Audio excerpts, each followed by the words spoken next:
Objection. Thank Chair you. now recognizes the gentlelady from Wyoming. Wow, the hysteria related to Donald Trump is off the charts, and I think it exposes the raw politics behind it. I have a couple of points I'd like to make. The only president who I am aware of who actually assassinated American citizens was President Obama.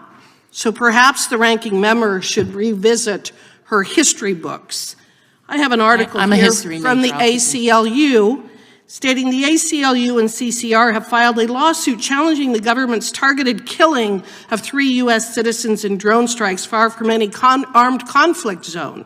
In Al-Awlaki versus Panetta, the group charges that the U.S. government's killings of U.S. citizens in Yemen last year violated the Constitution's fundamental guarantee against the deprivation of life without due process of law. The killings under Obama were part of a broader program of targeted killing by the United States outside of the context of armed conflict and based on vague legal standards, a closed executive process, and evidence never presented to the courts.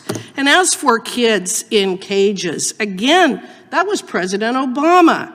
Several former Obama administration officials took to social media and news outlets last month to explain a gallery of years-old photos that showed immigrant children sleeping in shoddy conditions at a government-run holding facility in Arizona. The images, which the Associated Press first published in 2014 during the Obama administration, resurfaced recently for reasons that remain unclear and quickly prompted viral outrage on Twitter. One particularly disturbing image showed 2 children sleeping on mattresses on the floor inside what appeared to be a cage. A number of prominent liberals and even a former Obama administration official shared the photos, mistakenly believing that they depicted the Trump administration's treatment of immigrant children who were forcibly separated from their parents. John Favreau, who worked as a speechwriter for former President Barack Obama, tweeted, "This is happening right now, and the only debate that matters is how we force our government to get these kids back to their families as fast as humanly possible." Favreau said he later deleted the tweet after social media users pointed out that the photos were taken during the Obama administration. So, I think it's important to correct the record as to actually who assassinated American citizens, being President Obama, and it being President Obama who kept kids in cages. Now, as this committee uncovers more and more censorship activities by the federal government, one thing we are wrestling with is accountability for these bad actors violating the First Amendment. They are already not elected by the citizens, so don't have to answer to the electorate, and certain accountability statutes, such as 42 U.S.C. Section 1983, only apply to state employees, which is why Mr. Bishop and I have introduced the Censorship Accountability Act to actually hold federal employees personally liable for violating the First Amendment of American citizens. But even in those circumstances where one can go to courts for relief, that requires a great deal of time and resources to prove liability, harm, and then obtain relief. It is apparent from the ongoing Missouri versus Biden case that all of these bad actors, it makes it difficult to eventually hold them accountable. Ms. Richardson, I highlight these things to show that accountability can be hard to achieve for injured Americans. Do you think this could be further exacerbated if certain activities that facilitate censorship are increasingly done by AI systems rather than government employees? I do. I think that what these tools open the potential for is broader censorship and done without having to have an individual employee sitting there doing it. They're able to flag posts at a larger scale. So I do think the fact that the NSF is funding them is concerning. Well, and the upscaling of AI technology can provide censorship operations, and the scope of it is absolutely astonishing. For example, in its pitch to the NSF, Meaden stated that it was using AI to monitor 750,000 blogs and media articles daily, as well as to mine data from the major social media platforms. That just gives you an idea of the absolute scope of what AI could do for violating people's First Amendment rights. In your testimony, Ms. Richardson, you outlined in great detail the number of grants, the large sums, and the various number of partners that the federal dollars are going to censor American citizens in violation of the First Amendment. What can the proliferation of this type of technology do to the censorship industrial complex, which has already been uncovered, if it is not properly overseen for beneficial development? Well, I think what we've seen through, as you just brought up, the Missouri v. Biden case and Twitter files and many other aspects, is this increasing involvement of the federal government with private parties in order to censor speech. And this is just another example of that. Federal government funding universities, funding companies to develop these tools that allow censorship at a broader scale. Thank you, and I yield back. Gentlelady yields back. For our witnesses, we have 10 more minutes. I know you've been sitting there for a while, but if you can hang with us 10 more, that'd be, and we'll have a few maybe closing comments from the ranking member, myself, and then we'll conclude our hearing. I want to recognize our newest member, our two newest members. First, the gentleman from Ohio is recognized for 5 minutes. I thank the chairman, thank our witnesses. It is an honor to be on the Weaponization Committee. It's disappointing that Congress needed to create this committee, but it definitely needed to be done.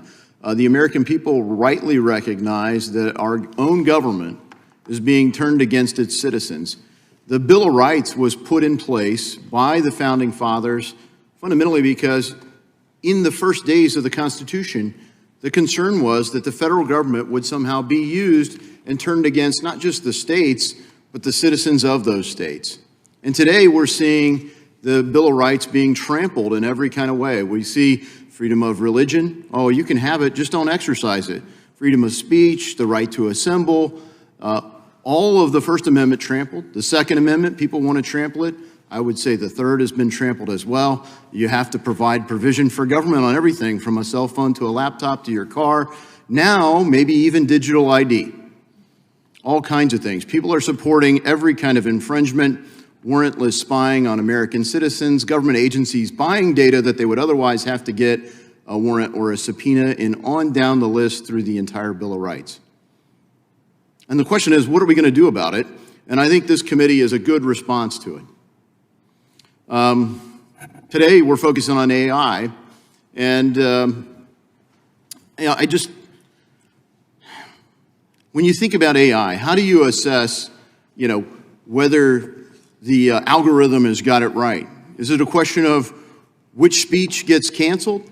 Because that seems to be the case. And the reality is, while some of this activity went on under the previous administration, in the early days of the Biden administration, they wanted to formalize it. They didn't call it a ministry of truth. They came up with the Disinformation Governance Board. But Mr. Lukianoff, what's the state of play in recognizing when free speech is, frankly, people are having their free speech rights canceled? I would turn us to the less sexy and less sci-fi scenario of what's going on American college campuses. I feel like I'm on the free speech left. I feel like I've been screaming at the sky trying to get people to take seriously the threats to free speech on campus for a long time now. 2020 and 2021 were the highest number of professors fired, and they were on the left and the right, to be clear, that I'm aware of since probably for a two-year period since probably the 1930s. And this is something that is not getting sufficient attention. Now, who programs AI? Overwhelmingly elite college graduates who actually, when you poll them, have some pretty distressing ideas about freedom of speech. Think about the idea of us all living on the most repressive college campus, and that's why we should be afraid of what AI potentially could become if we don't actually take this issue a little more seriously. Yeah, so thank you for that. And when you think about, AI and the language models that are used, how do you know what the primary sources are? When you're looking at the way that speech is canceled on campus, there are, some people are disfavored. Maybe some campuses won't allow Congressman Jordan on their campus, or maybe some won't allow our ranking member on campus. And they might view it as good because the other person got canceled.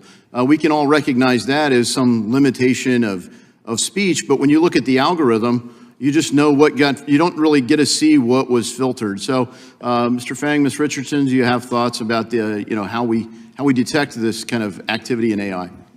Well, look, it's not my role as a journalist to prescribe any particular solution, but I would want to point at the example in the UK where they have a little bit stronger data laws. A lot of the people who were censored during the pandemic for simply criticizing the efficacy of some of the vaccines, discussing some of these pandemic lockdowns, the way that they were able to find out that they were surveilled and then censored is that they were able to make requests with some of the UK's data laws for the government and these private sector firms to provide their own data to them. And that's how they found out. We don't have those same strong protections in the US. Perhaps it's worth looking at stronger rights to your own data, better algorithmic transparency. This is worth debating. Thank you for that, and I'll yield the balance of my time to the chairman.